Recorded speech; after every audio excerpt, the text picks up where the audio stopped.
Oh my god, there's a new story, Matt, called The Goblin Way. There is. I read this just before stream. It's fine.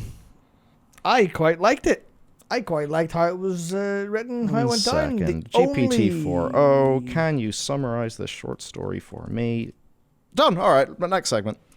So, I can... I'm kind of stun-locked by that. That was a piss take. I'm kind of stun-locked by that because, one, for a start, I wouldn't put a fucking past you. Second, I was all like, I'll just do a better job than it. And I'm like, oh yeah, that's the future. Fuck. That's the future. I'll just do what AI from my does, but subjective better. first-person experience, Yeah. an ethereal man just screamed into my ears, "Pull the lever," and it was time. I was like, "Oh, my time has come." Yeah, I'm gonna be honest. The ethereal man screaming in my ears to pull something, but it's not a fucking lever. It's a fucking trigger. Oh my god. So, speaking of pulling triggers and things, let's talk about this story. So this is Doing a good pontificate. we've got Monty Gaslow and Maren Noggenfogger, who are two goblins, They are. and they have disagreements.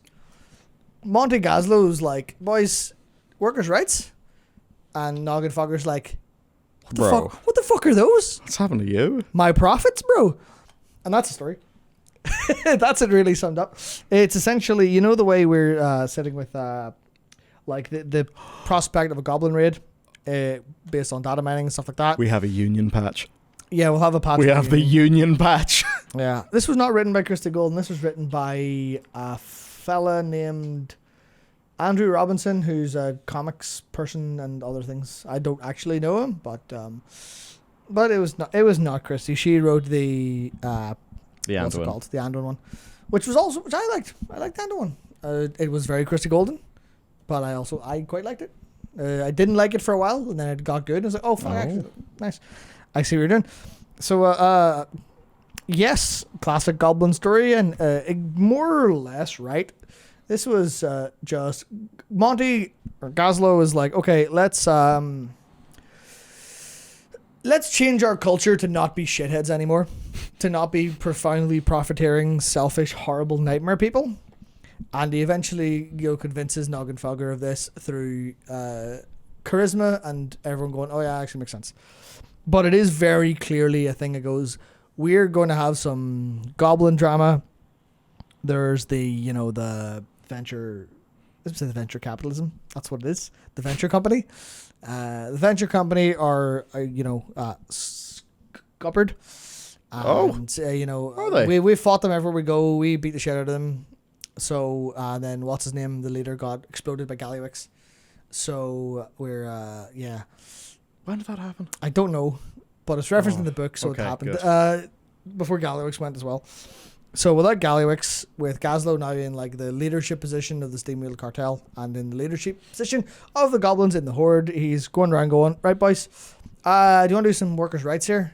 Because this is all very short-sighted, and you could almost like tell, you'd almost like feel the energy of the entire video game industry's issues just like pour onto the paper here. Oh, the final line was worried enemies, but he honestly hadn't thought an attempt on his life would come this soon, let alone so ham-fisted. Yeah. This ham-fisted. Yeah. So they are, it's literally just like Noggenfogger's running the, I can't remember which one it is, but he's running one of the fucking cartels and kind of wrecking the place. Doing a very, profit now, fuck the workers, they can like die, I don't give a shit. What's that, fixing things? No, just make it, we need shipments, all this profiteering, all this extremely short-sightedness. And guys was like, boys, if you invest in your workers, it'll pay dividends in the future. And I was like, the fuck are you talking about? And then he convinces him it's true, etc. But it is like actually like it's decently well written. There's like a little back and forth between these two people, like kind of these two people in positions of power, kind of, being sort of beating around the bush with what they're saying and then saying exactly things, exactly what they mean. It's like well written dialogue wise and stuff. But it is the Goblin's way of things is going to change.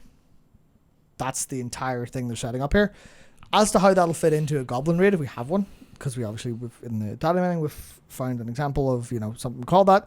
So this attempt to change society, the fact that there's already some profiteering goblins that have set up in Castle and around there ahead of us, with the venture company showing up in Ashgahet and also on the Isle of Dorn itself. We've got, I can't remember her name, but there's a goblin who's clearly inspired by like the venture company ways. She runs the Cinder Meadery, and she has like her bodyguards are called Yes Men. And when they die, they shout like affirmations towards her and stuff. Like it's funny, like it's kind of well done, but clearly, like the story they're trying to tell here is as part of like World of Warcraft's ongoing world building and ongoing stuff, especially when you consider the future Orgrimmar revamp and how like half of the problem with Orgrimmar now is that the goblins sort of fucked it up. And there's also like there's no water in Durotar. Why? Because the goblins fucked it up. Oh, where do the goblins live? Oh, it stinks like fucking horrible because it's all just wrecked the sewer system and stuff like that. All that stuff going on. So they had a little story that I'm sure we'll find out how it'll lead into a goblin raid in some capacity. But that's likely going to be our point 1, more or less. Our point 1 story. Maybe a 0.05? That maybe a 0.1. Okay, so but it's certainly I will admit. Yeah. Whenever I first saw the goblin raid stuff, I thought, what the fuck? Yeah. That is this feels more tenuous than Zarlek, and I really hope it's not like Gallywix's secret ball is in Undermine and Xalatath has to steal the ball, and then we go there. I don't know. But I saw that and thought, like, no, we have so many elements. Stay with our current elements. That's something that's concerned me as well. As soon as I saw this, I kind of like my heart sank a bit. Yeah, for me it was like, oh no, why have you done this? Yeah, because I can't imagine that feeling like anything other than a cock block to the story. Yeah, it feels like something they had an idea to do, and they're like, why not? And you're like, those resources would really have been better used elsewhere. Now, there's a chance that they do manage to fit it somewhere in, because one of the things in this is actually like an obvious reference to Azeroth not been super happy, and like, because Gazlo comes in and talks about how he was like meeting with Thrall recently, and like the elements aren't happy with what they're doing because they're wrecking the place, and he's like talking to druids and shamans and things like that a little bit, which is... that kind of leads into the story of Azeroth not being in the best shape. But as to whether they'll be able to do this like properly and tie it into the main story, or if, because Rainer says, Goblin fans would want like something that isn't comic relief for ages, that's a good point. In some like serious Goblin storytelling, it's like kind of culturally relevant and like, okay, well, here's workers' rights and sustainable development, the story. That would be like perfectly fine. It's because I actually like, not saying this will be bad or is bad or anything like that.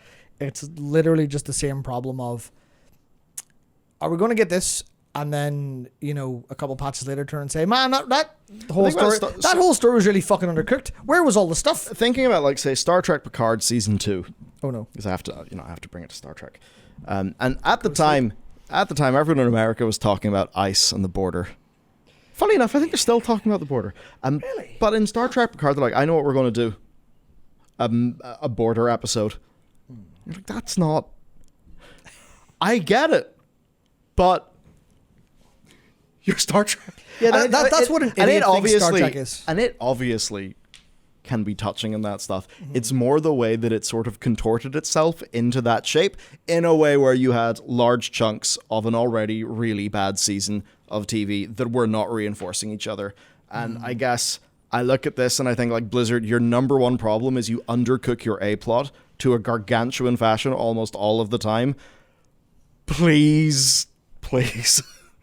We need our A-plot to be cooked to not to perfection. We just need it to be edible. Yeah, give us at least like rare or medium rare. We will let you use an instant pot. We will let you use an air fryer, but stop it with a microwave. Don't say about an air fryer. It's a bad thing. Air fryer's great. Oh yeah. No, the microwave's at the bottom of the pile here. Yeah, no, the air fryer's top of the pile. Fuck you. True. No, air fryer's good. Okay, fair. Yeah. I just don't see people being that excited about goblins. Like, I feel Or like they'll going to probably do undermine. They'll need a reason. Yeah, and they'll build a reason, and Yeah. they'll set it up, and there'll be hints, and there'll be little bits and bobs here as you can go, okay, well, I can see where you're going with this. Oh, the goblins have shown up, and the goblins are like, oh, I see the goblins and what they're doing, mining out the planet is like, oh, that's allegorical for what the Nerubians are doing for the old blood. Oh, but it's not for the old blood, it's not the old god, it's actually greed was the real villain all along. Dun, dun, dun. They dug too deep. The Shah of Greed appears and starts swiping everybody, stealing their credit cards. Starts making gacha games to get people to know. It is kind of frustrating, right? It is frustrating how, like, no matter what they do, it's probably going to feel kind of an accessory to the main story, which is just the continual frustration. Not to like immediately doomsay this or whatever. It is like, God damn it. Wouldn't it be really nice if we had a raid that was with Zaltath? And we'll probably get one. And she'll probably show up in Nerebar. And she'll probably show up in one after that. But it's like, just fucking overdo it. Overdo it. Stop underdoing it. Stop Go overdoing it. Arthas with it. Yeah, it's like, here's the zone, and she's in your face every 4 seconds. And you've got like 8 dungeons with her and 4 raids. You're like, let's go, let's do it. That's obviously Arthas is a really good comparison because those what was that patch called? The one with all of the Ice Crown dungeons, the pit of 3.3. Yeah, whatever that was. Forge of Souls, Pit of Sauron, and Halls of Reflection. Yeah, that shit. Fucking Top marks. Aces. Yeah. And they haven't done that since. Haven't done it since. And that was just, what if we have? Haven't done it since. Yeah. Well, they tried to in Cataclysm. Cataclysm was Like with the the trio of dungeons, close. the dungeons at the end. Cataclysm was kind of It wasn't that good, but I mean, like, they tried to do that format, but then I think they rapidly realized, especially as it went into MoP, dungeons just don't have a place in our game. What do we do? And yeah, they finally found the place again. And I guess mega dungeons are our current version of that. Yeah, so maybe I'd be happier if this was maybe a mega dungeon. But obviously in the files there was an icon labeled Goblin Raid. It does feel like a mega dungeon sized thing. Yeah, because even you think of like Tazavesh, and you go, that was perfect for a mega dungeon kind of thing. Or the same with Mechagon, that was a perfect mega dungeon. And then I don't know anything, you go, why was that not a raid? God damn it, that's fine. It's fine. They did do things that were like they could only have done in a mega dungeon there realistically, and that was cool and all. Like I loved Dawn of Infinite. But you're also like, man, that story had no more time. Why has this game not got 6 raids and expansion? Dragonflight was still pretty ADHD. Yeah. Yeah, like my main criticism of Dragonflight is I would rather have no Zaralek, but a complete main story. Oh yeah, yeet Zaralek and Abris into the fucking trash can. But I suppose that's the problem. Like it's the same thing where Zaralek ended up trying to tell the story. Don't handle bronze at all then. But yeah, it suffered from trying to do too many things. But you have to, because you've got the Dragonflights. Yeah, well then you need a longer expansion to hit that fantasy. But you need a year expansion or you run out of money and die. Well, there you go then. Hang on. Is this an impossible problem? Are we fucked? Oh dear. Whatever will we do? Oh no. Oh, actually, obviously like kind of legitimately tricky. Yeah, like actually, they need to go back to the days where they can make Molten Core in a weekend. And be like, sorry boys, raid all fidelities in the fucking trash. Sorry about that. We have one boss model, we'll reuse it in every raid. We've got, what's the fight? You fuck it. He's got 2 ads, tank them. Stand on a circle to not die. That's the fight. Enjoy. Not literally, obviously, of course, but there is certainly a perpetual resource problem with like how things are going and where the effort actually goes. So especially when they're multidisciplinary.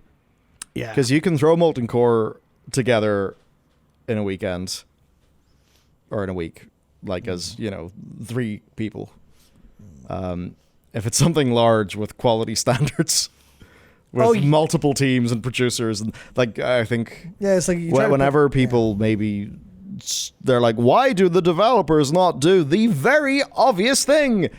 And it's mostly because like it's a team of just 550 people. That's a lot of people. It's hard to move them. It's hard enough to get fucking 5 people to move. Like Yeah. Yeah, and things get harder with scale. Yeah, do you ever try fitting 15 people in a karaoke room? It fucking doesn't go too well. Oh, did you go to that? Yeah. Oh, damn. Doesn't go too well, boys. But Good yeah. shit. Yeah, so this goblin stuff is probably going to be executed more than fine. Yeah. The only problem is everyone's going to turn and go, this is good, but it's not what I asked for. And then you're going to have the problem of, well, they couldn't give us what they asked for. Why?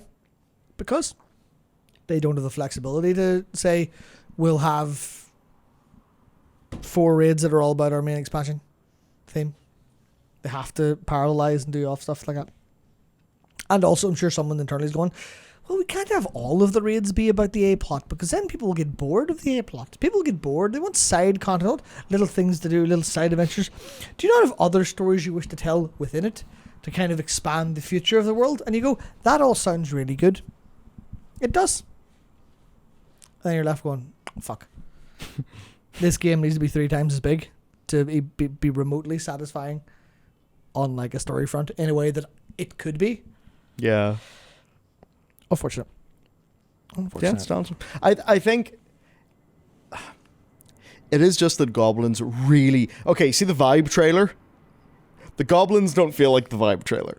Yeah, but that's probably intentionally because it's like, well, we're going to build the world out a little bit otherwise. Yeah. No, so an interesting challenge for them, but I wonder if they have stepped up their production. They've already delivered a whole expansion with it. Maybe we have less chaos, more clarity in the post-launch cycle of this one. Based on... You'd hope so, and that seems to be what... Like, Holly was pretty, open that there were... times where they had too much content clustered together or content that didn't really match in player profiles, which meant that stuff just didn't always land as well as it could have. Yeah, so I think basically I think if Dragonflight was them kind of getting their act together midway through, then a lot of these issues that we do have should maybe also kind of not be an issue because they could just have more per patch. Like that could obviously solve the problem quite well. It literally is a case of a little bit of doomsaying based on this, but it is, sorry for having pattern recognition is, I think, the kind of thing I'll say. Because we've seen this happen before. Spooky. Where was our Thros raid? That was part of the A-plot. Where'd that go? Remember Thros? Yeah. Where did Shatrath go? Remember Christopher Judge? Where did Shatrath go? You'll never get it. We're never going back, Matt. Time, Michael. It's a Time. flat circle.